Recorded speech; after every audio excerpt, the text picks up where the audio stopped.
86K group అంటే నిరుద్యోగ సంఘానికి సంబంధించిన గ్రూప్ ఏదైతే ఉందో చాలాసార్లు చెప్తుంది ఏంటంటే test series mafia, coaching mafia, mentorship mafia అని చెప్తానే ఉంటుంది అది. అందరికీ నమస్కారం అండి. ఈ వీడియోలో అయితే మాత్రం మీకు 2 విషయాలు అయితే చెప్పదలుచుకున్నాను. ఒకటి, కొత్తగా ప్రవేశపెట్టిన జోనల్ సిస్టమ్ ఏదైతే ఉందో దానివల్ల కలిగే లాభాలు ప్రయోజనాలు మీకు తెలుసు. అయితే ఈ జోనల్ సిస్టమ్ ద్వారా రాబో నోటిఫికేషన్లో ఎటువంటి పరిస్థితులను ఎదుర్కోవాల్సి ఉంటుంది అనేది అభ్యర్థులకు సంబంధించి ఒక అంశం. అయితే రెండో అంశం, గ్రూప్ 2 నోటిఫికేషను ఎటువంటి పోస్టులతో, ఎన్ని పోస్టులతో రాబోయే అవకాశం ఉంది అనేది, అసలు వస్తుందా రాదా, ఎటువంటి పరిస్థితుల్లోనే అనేది తెలుసుకుందాం. మొదటగా అయితే మాత్రం మనం కొత్త జోనల్ సిస్టమ్ గురించి తెలుసుకుందాం. ప్రస్తుతం అయితే 6 జోన్స్ కింద ఆంధ్రప్రదేశ్ రాష్ట్రాన్ని అయితే విభజించారు. అయితే ఇందులో 95% ఏ జోన్ వారు ఉన్నారో ఆ జోన్ వారికి మాత్రమే 95% పోస్టులు అయితే లబ్ధి పొందే అవకాశం ఉంటుంది. మిగతా 5% మాత్రమే ఇతర జోన్స్ అభ్యర్థులు ఎవరైతే ఉన్నారో వాళ్ళు పక్క జోన్లో పోటీ పడే అవకాశం ఉండొచ్చు. గతంలో అయితే మాత్రం దాదాపుగా ఎగ్జిక్యూటివ్ క్యాడర్లో చూసుకుంటే 60% వరకు, నాన్ ఎగ్జిక్యూటివ్ క్యాడర్లో 70% వరకు స్థానికంగా అభ్యర్థులు ఎవరైతే ఉన్నారో వాళ్ళు లబ్ధి పొందడానికి అవకాశం ఉండేది. మిగతా ఎగ్జిక్యూటివ్ క్యాడర్లో 40%, నాన్ ఎగ్జిక్యూటివ్ క్యాడర్లో 30% వరకు ఇతర జోన్స్ అభ్యర్థులు కూడా పక్క జోన్లలో పోటీలో ఉండేవారు. అంటే స్టేట్ మొత్తం మీద అభ్యర్థులు పోటీలో ఉండేవారు. కానీ ఇప్పుడు ఏంటంటే ఇది 95% స్థానిక అభ్యర్థులకు మాత్రమే లబ్ధి చేకూర్చే విధంగా తీసుకొచ్చారు కాబట్టి మంచి విషయం, అది బెనిఫిట్. బట్ ఏ జోన్ అభ్యర్థి అయినా కూడా పక్క జోన్లో కేవలం 5% మాత్రమే పోటీలో ఉండడానికి అవకాశం ఉంది. దీనివల్ల ఏంటంటే వాళ్ళు దాదాపుగా అవకాశాలు ఎక్కువగా భారీ స్థాయిలో కోల్పోయినట్టే. అయితే ఇక్కడ విషయం ఏంటంటే మీకు 2023 నోటిఫికేషన్ ఏదైతే ఉందో అది గ్రూప్ 2కి సంబంధించి అందులో 905 పోస్టులు ఇచ్చినప్పటికీ కూడా అది కేవలం 4 జోన్స్ ఉన్నప్పటికీ కూడా చాలా జోన్స్లో పోస్టులు సరిగ్గా లేవు. అలాంటిది ఇప్పుడు 6 జోన్స్ కింద విభజించారు. 95% వరకు స్థానిక అభ్యర్థులకు మాత్రమే అవకాశాన్ని కల్పించారు. సో ఇంకా పోస్టులు ఒక్కో జోన్లో ఏ విధంగా ఉంటే చూడండి. అంటే ఇక్కడ వచ్చే నోటిఫికేషన్ మనకి గ్రూప్ 2కి సంబంధించి 1000 పోస్టులు ఉన్నప్పటికీ కూడా మ్యాక్సిమం చాలా జోన్స్లో అయితే పోస్టులు ఉండకపోవచ్చు. సో 1000కి పైనే గ్రూప్ 2 వస్తే కానీ ఛాన్సెస్ ఉండవు. సో ఆ విషయం అయితే మీరు గమనించుకోండి. ఒక జోన్లో పోస్టులు సరిగ్గా లేకపోతే వేరే జోన్లో అన్నా ఉంటే దాన్ని లబ్ధి పొందేవాళ్ళం గతంలోనే. ప్రస్తుతం అలా కాదండి.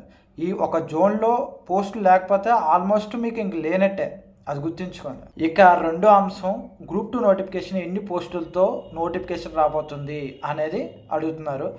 దాదాపుగా 1500 పోస్టులు, వీలైతే 2000 పోస్టులు, వీలైతే 5000 పోస్టులతో రాబోతుంది అని మన ప్రియతమ కోచింగ్ సెంటర్లు, అలాగే టెస్ట్ సిరీస్, అలాగే మెంటర్షిప్ సార్స్ అయితే చెప్తున్నారు. అయితే ఎక్కడ కూడా గవర్నమెంట్ చెప్పలేదు, అలాగే ఏబిపిఎస్సి చెప్పలేదు, అలాగే గౌరవనీయ పట్టభద్ర ఎమ్మెల్సీలు కూడా చెప్పలేదు. కానీ వీళ్ళు ఎలా చెప్తున్నారో అర్థం కావట్లేదు. కారణం ఏంటంటే మార్కెటింగ్ చేసుకోవడానికి ఇది ఒక స్ట్రాటజీ.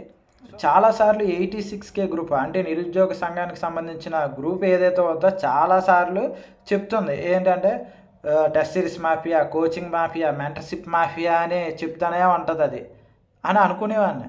కానీ అది చెప్పితే రైటు. ఎందుకంటే నేను పర్సనల్గా ఫేస్ చేశాను ఈ ప్రాబ్లమ్ని. ఎందుకంటే నేను ఎన్ని నెలలకి లేదంటే ఎన్ని రోజులకి వీడియో పెడతానని మీకు తెలుసు. ఏదో నలుగురికి ఉపయోగపడాలని నిరుద్యోగులకన్నా ఉద్దేశంతోనే నేను ఛానల్ ఎప్పుడూ నడిపాను తప్ప ఏది దురుద్దేశంతో నడపలే. అలాంటిది ఏదో నిరుద్యోగులకు ఉపయోగపడతారని చెప్పి నా దగ్గరికి 2-3 వచ్చి ఉపయోగించుకొని వాళ్ళు చాలా దారుణంగా మోసం చేసి వెళ్ళిపోయారు. నిరుద్యోగులకు ఏ హెల్ప్ చేయలేదు. వాళ్ళు సహాయం చేయడం కంటే వాళ్ళు పాడు చేసిందే ఎక్కువ. సౌత్ ఇండియా ఫేమస్ ఫ్యాకల్టీ ఎస్ఎన్టీలో అని చెప్పుకునే ప్రొఫెసర్నిచ్చి గీతా స్కానింగ్ సెంటర్ పక్కన ఉండే చెత్త ఇన్స్టిట్యూట్ వరకు కూడా ఈ తప్పులు చేశారు, ఇంక్లూడింగ్ టెస్ట్ సిరీస్ కూడా. సో నేను అందుకే ఈ విషయాన్ని మీకు చెప్తున్నాను. 86K గ్రూప్ చెప్పింది 100% రైటు. వాళ్ళకి నేనేమీ భజన చేస్తలేదు, కానీ వాళ్ళు చెప్పింది నిజంగా రైటు. ఎందుకంటే నేను ఫేస్ చేశాను. వాళ్ళు చేసిన సాయం లేదు, గాడిగుడ్డు లేదు, కమర్షియాలిటీ అంతా. ఇప్పుడు కూడా ఈ గ్రూప్ 2 నోటిఫికేషన్ సంబంధించి ఎటువంటి ఇన్ఫర్మేషన్ లేకపోయినా కూడా ఇది ఒక ఇన్ని పోస్టులు వస్తాయని మార్కెటింగ్ చేసుకుంటున్నారు. మీరు నమ్ముతారు, అది కామన్. ఈ ప్రతి అభ్యర్థి నమ్ముతారు. ఎందుకంటే ఒక గ్రూప్ 2, గ్రూప్ 1 జాబ్లు కొట్టినాడు కోచింగ్ సెంటర్ పెట్టుకుంటున్నారు. వాళ్ళు సమాచారం అని చెప్పి తొక్కర అని చెప్పి చెప్తున్నారు, అది మీరు నమ్మేస్తున్నారు. ఇదే జరిగేది. చాలాసార్లు ఇప్పటికే సమాచారం వేరు, ఫైనల్గా క్యాబినెట్ అప్రూవల్ అయ్యి ఫైనాన్స్ క్లియరెన్స్ వచ్చిన తర్వాతే ఫైనల్ అవుతుంది. ఆ విషయం గుర్తుంచుకోండి. అది రావాలంటే మనం రిక్వెస్ట్లు చేయాలి. రిక్వెస్ట్లు చేయాలంటే ఇండివిజువల్గా ఎవరు చేసినా ఉపయోగం లేదు. నేను చెప్పేది ఏంటంటే, ఒక యూనిటీగా ఒక ప్లాట్ఫామ్ ఏదో లీడ్ తీసుకున్నప్పుడు దాని ద్వారా మీరు ముందుకు వెళ్ళండి. బట్ అయినా కూడా ఇంక 7-8 రోజులే, జనవరి 1 లేదా జనవరి నెల రాబోతుంది కాబట్టి ఇప్పుడు మనం ఏదైనా రిక్వెస్ట్ చేసుకుంటే గవర్నమెంట్ కూడా ఆలోచించదు. మనం అడగకపోతే ఏది ఉండదు, అడగంది అమ్మైనా ముద్ద పెట్టదు. కాబట్టి లీడ్ తీసుకున్న వాళ్ళకి సపోర్ట్ చేయండి, రిక్వెస్ట్ చేయండి. లబ్ధి పొందేది ఫైనల్గా మనమే. వన్స్ 1000 పోస్టులు పైగా గ్రూప్ 2 వచ్చింది అనుకోండి, వెల్ అండ్ గుడ్.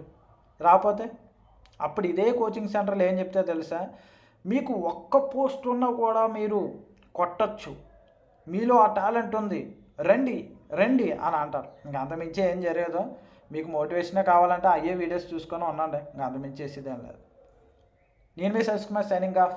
జై హింద్.